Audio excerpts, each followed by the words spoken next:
Assalamualaikum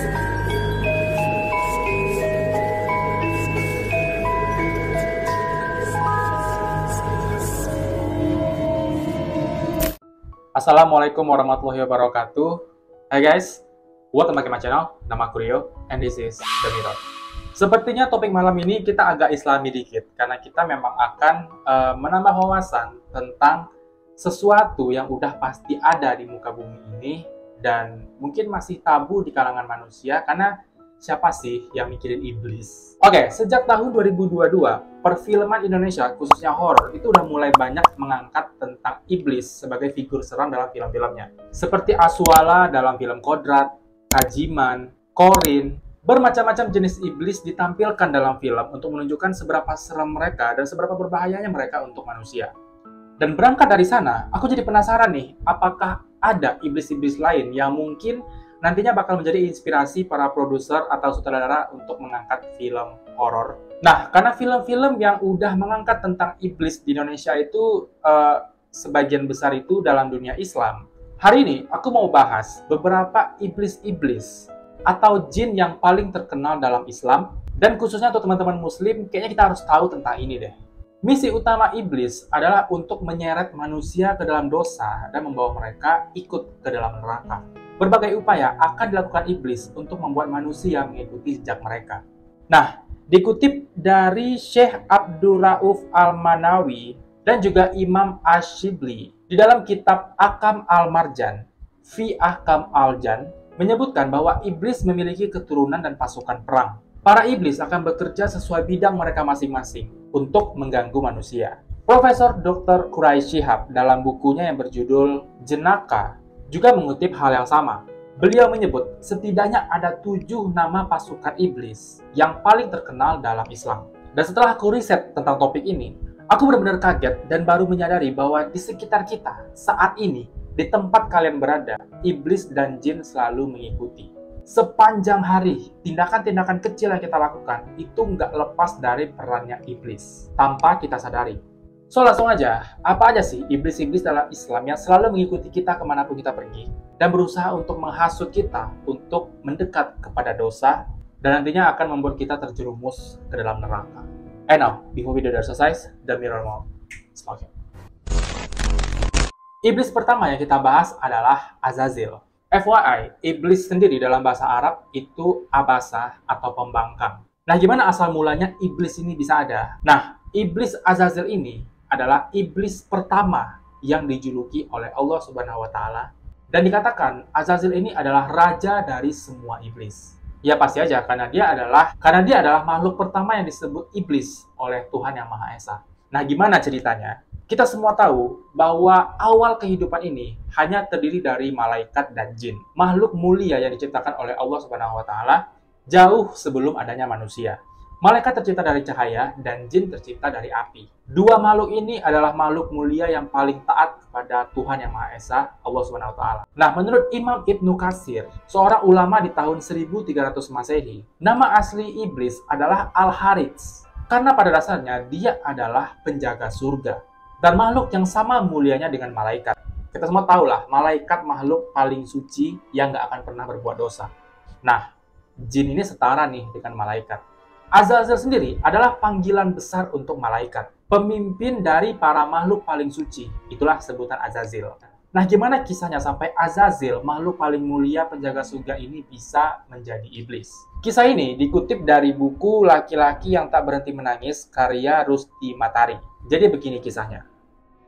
Suatu ketika, para malaikat melihat sebuah tulisan yang terpampang di salah satu dinding surga. Dan tertulis ketetapan Allah, Lauhul Mahfud, yang artinya karena kesombongan seorang yang mukorobin atau sangat dekat dengan Allah akan mendapat laknat. Nah, membaca tulisan itu, semua malaikat menangis histeris. Mereka sangat takut dan khawatir apabila tulisan itu, makhluk yang dilaknat itu adalah diri mereka. Kemudian, semua malaikat ini sepakat untuk menemui Azazil, penghulunya malaikat yang di setiap lapis langit mendapat kehormatan. Azazil ini kurang lebih udah 120.000 tahun mengabdi kepada Allah dan setiap doanya pasti dikabulkan. Nah, semua malaikat ini menemui Azazil untuk meminta dia berdoa kepada Allah supaya mereka semua terhindar dari laknatnya Allah. Azazel pun memenuhi permintaan itu dan dia berdoa kepada Allah untuk dijauhkan dari murkanya Allah. Nah, sampai suatu hari, tibalah saat di mana Allah mengumpulkan semua malaikat untuk memberitahunya bahwa Allah akan menciptakan manusia dan akan menjadi pemimpin di dunia. Saat itu, semua malaikat terperanjat dan protes. Menurut pengetahuan mereka, manusia adalah makhluk yang akan membuat dunia rusak. Nah, menjawab protes malaikat, Allah berkata bahwa hanya Dia yang mengetahui segala hal, sementara mereka semua tidak. Mendengar hal itu, para malaikat langsung tertunduk dan memohon ampunan. Nah, ketika manusia pertama, Nabi Adam diciptakan, Allah memerintahkan semua makhluknya, malaikat dan jin, untuk bersujud kepada Nabi Adam.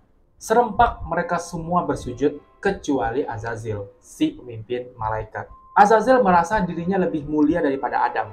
Dia menganggap Adam diciptakan dari tanah, sementara dia tercipta dari api. Saat itu, Allah langsung menjatuhkan panggilan kepada Azazel dengan sebutan iblis, yang tadi artinya adalah pembangkang. Aku yakin kalian semua tahu dengan kisah ini kan?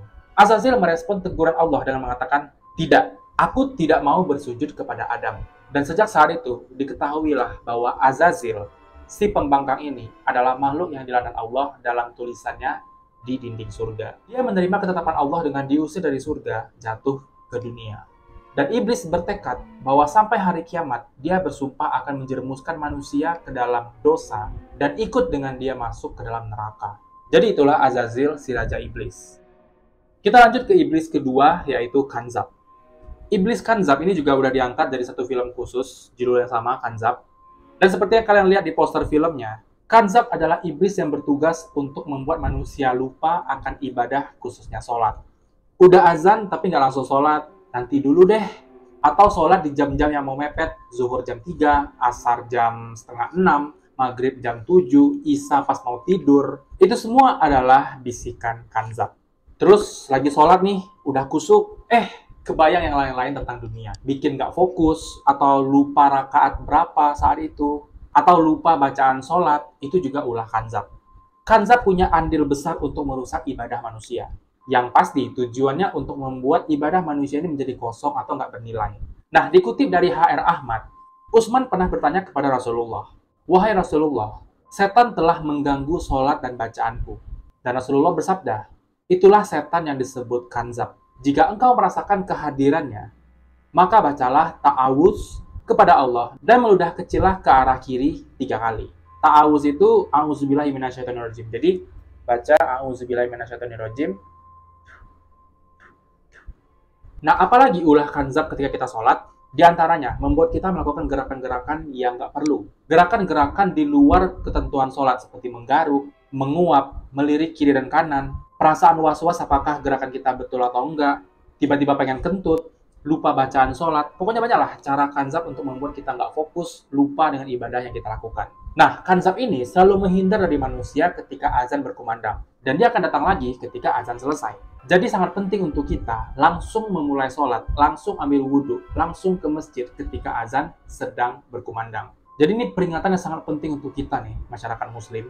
Aku juga pribadi yang belum sepenuhnya menerapkan ini. Ibadah sholatnya masih belum sempurna. Ya semoga di sini kita sama-sama belajar dan bisa berubah menjadi lebih baik ya dalam ibadah sholat. Iblis ketiga adalah Saud. Iblis Saud bertugas untuk menyebarkan hoax dan fitnah. Membuat para manusia nggak peduli dengan kebenaran dan hanya menebar berita palsu. Fitnah yang berujung pada perpecahan dan kerugian bagi manusia lainnya. Contoh hoax pertama kali yang dilakukan oleh Iblis Saud pada manusia adalah kisah Nabi Adam dan Siti Hawa yang dilempar dari surga karena telah memakan buah yang dilarang oleh Allah untuk dimakan. Dan kita semua tahu kenapa mereka memakan buah yang telah dilarang oleh Allah. Itu karena hasutan iblis. Hoax yang dibawa oleh Iblis Saud mengatakan bahwa buah ini akan membuat kalian hidup kekal di surga. Dan karena dua manusia pertama yang diciptakan Allah ini terhasut oleh Iblis Saud, mereka mendapat hukuman dengan dikeluarkan dari surga. Jadi para manusia menjadi otak dari berita-berita hoax, fitnah, memutarbalikkan fakta, posting konten yang captionnya itu berbeda dengan fakta di video. Hati-hati kalian semua lagi dibisikin oleh Iblis Saud. Segeralah bertobat dan kembali ke jalan yang benar. Ya. Tapi itu serius loh. Selanjutnya adalah Iblis Dasim, yang merupakan iblis perusak rumah tangga. Rumah yang di dalamnya sering berantem, teriak-teriakan, suami istri yang selalu curigaan, tuduh-menuduh, bahkan bahaya sampai mengantar kepada perceraian, atau kasus-kasus pelenyapan nyawa istri dan suami. Itu semua adalah tugas dan ulah iblis Dasim. Tujuan iblis Dasim membuat hubungan suami dan istri rusak untuk memutus tali keturunan umat muslim. Intinya supaya umat muslim ini nggak bertambah banyak lah gitu. Yang perlu kita ketahui adalah iblis Dasim suka tinggal di rumah yang nggak pernah atau jarang dilantuni oleh ayat suci Al-Quran. Jarang dibacakan doa lah gitu. Nah, apakah tugas iblis Dasim selesai ketika pasangan suami istri bercerai? Oh, nggak dong. Tugasnya berlanjut menghasut orang-orang untuk suka dengan lawan jenis yang sudah menikah. Pelakor, pebinor, itu semuanya adalah senjata yang digunakan oleh iblis Dasim. Mereka dihasut untuk masuk ke dalam satu keluarga yang udah mereka hasut juga untuk menjadi renggang. Mereka mendatangkan pelakor atau pebinor ke rumah tangga itu dan melakukan zina, menyebabkan perpecahan di keluarga itu, dan putuslah satu lagi rantai umat muslim. Dan salah satu hadis riwayat Imam Muslim disebutkan bahwa setan Dasim adalah setan yang paling kuat dan hebat dibandingkan setan lainnya. Bunyi hadisnya gini, sesungguhnya iblis meletakkan singgasananya di atas air, laut, kemudian ia mengutus bala tentaranya. Maka yang paling dekat dengannya adalah yang paling besar fitnahnya. Datanglah salah seorang dari bala tentaranya dan berkata, aku telah melakukan begini dan begitu. Iblis berkata, engkau sama sekali tidak melakukan sesuatu pun. Kemudian datang yang lain lagi dan berkata, aku tidak meninggalkannya untuk digoda, hingga aku berhasil memisahkan antara dia dan istrinya. Maka iblis pun mendekatinya dan berkata, sungguh hebat setan seperti engkau. Dikutip dari HR Muslim. Coba kalian renungkan dan pikirkan kehebatan iblis penghasut satu ini. Jadi hati-hati para pasangan suami istri, selalu doakan rumah kalian dengan ayat suci. Bersihkan setiap ruangan dalam rumah kalian yang kotor, karena iblis Dasim suka tinggal di tempat-tempat tersebut. Ya, semoga kita semua dilindungi oleh hasutan iblis Dasim. Selanjutnya adalah iblis bernama Zalanbur atau iblis pasar. Iblis-iblis yang bertugas untuk membisikkan dan memperdaya manusia untuk saling merugikan satu sama lain. Iblis ini akan menghasut para pembeli untuk berbuat boros dan menghambur-hamburkan uangnya, membeli sesuatu yang belum pasti berguna. Iblis ini juga menghasut para pedagang untuk berbuat curang, seperti melebihkan timbangan atau menjual sesuatu yang nggak layak untuk dijual. Jadi hati-hati guys, ketika kalian di pasar, itu berkerumun tuh semua iblis Zalanbur. Selanjutnya adalah iblis Syabru. Teman-teman yang overthinking, tipe pemikir, nggak enakan, hati-hati dengan iblis satu ini karena dia mengincar kalian. Iblis Syabru bertugas untuk membuat manusia selalu berlebihan dalam menanggapi segala hal. Berlebihan saat dihadapkan sebuah masalah. Panikan, nggak bisa berpikir jernih. Dampak kecil dari hasutan iblis ini, biasanya kita tuh dibuat emosian. Sampai kita berkata kasar kepada orang lain, menyakiti hati orang lain, mengarahkan kita pada putusnya tali silaturahmi. Kalau nggak mau putus, pinjam dulu 100. Dan ekstrimnya, perasaan amarah kita ini akan membuat kita nekat menyakiti orang lain. Mungkin dengan tangan kita sendiri atau menggunakan senjata. Hasutan iblis ini akan mengarahkan manusia ke kasus-kasus kriminal yang akan menjerat mereka. Nah, itu jika yang dihasut adalah orang yang temperamen dan emosian ya. Gimana kalau yang dihasut orang-orang yang berhati lembut? Orang-orang berhati rapuh dan lunak? Jawabannya, iblis ini akan menghasut mereka untuk menyakiti diri mereka sendiri atau parahnya, menghilangkan nyawa mereka sendiri. You know what I mean.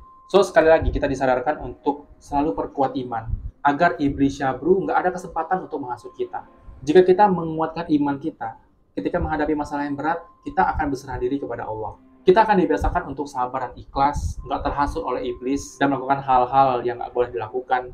Dan kita berdoa semoga kita semua terhindar dari hasutan iblis Syabru. Selanjutnya adalah iblis Tibir. Iblis Tibir secara garis besar itu sama dengan iblis Syabru. Sama-sama membuat manusia hidup dalam amarah, emosi yang meledak-ledak. Bahkan hal-hal kecil yang seharusnya nggak bikin emosi, sama dia tuh bisa dibikin emosi kita ini menggelegar gitu. Kalau kalian tahu yang viral kemarin, ibu-ibu di dalam kereta yang marah-marah karena wanita di depannya duduk dengan gaya Vincent. Tahu?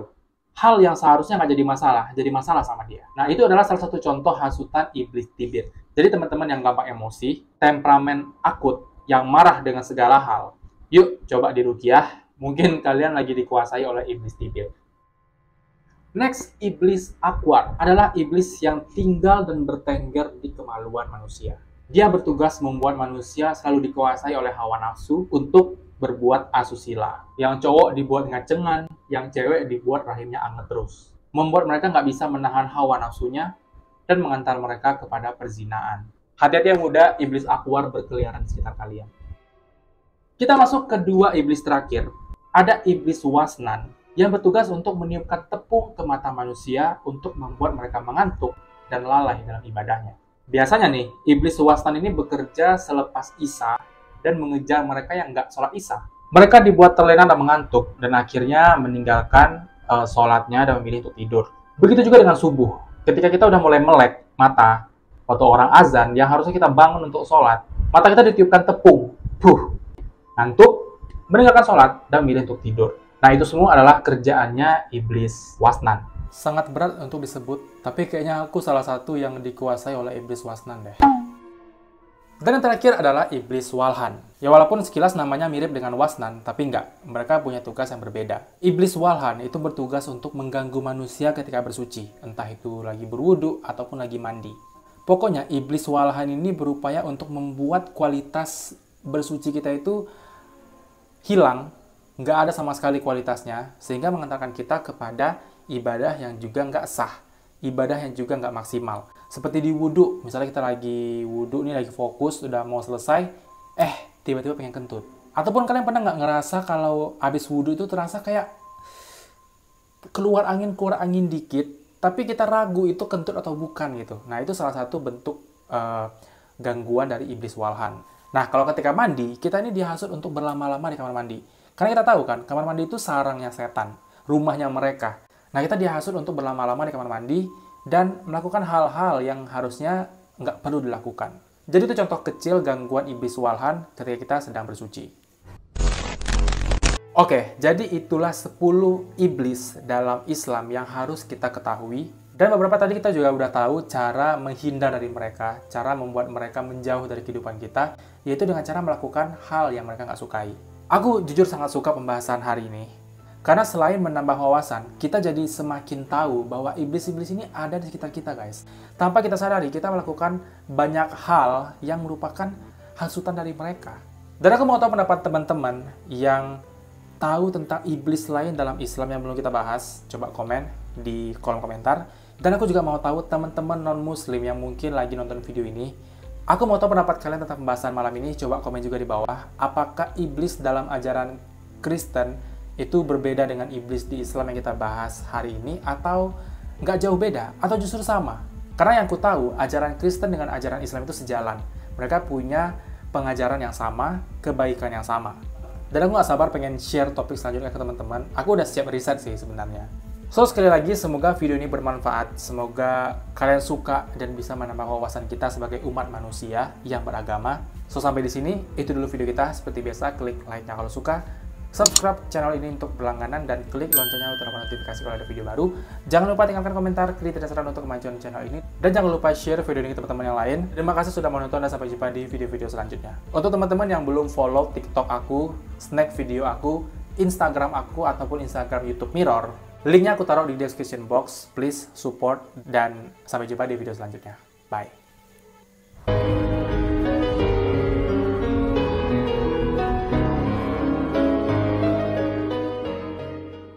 Malaikat tercipta dari jin dan malaikat juga. Ini dan jangan lupa share video ini ke teman-teman yang lain.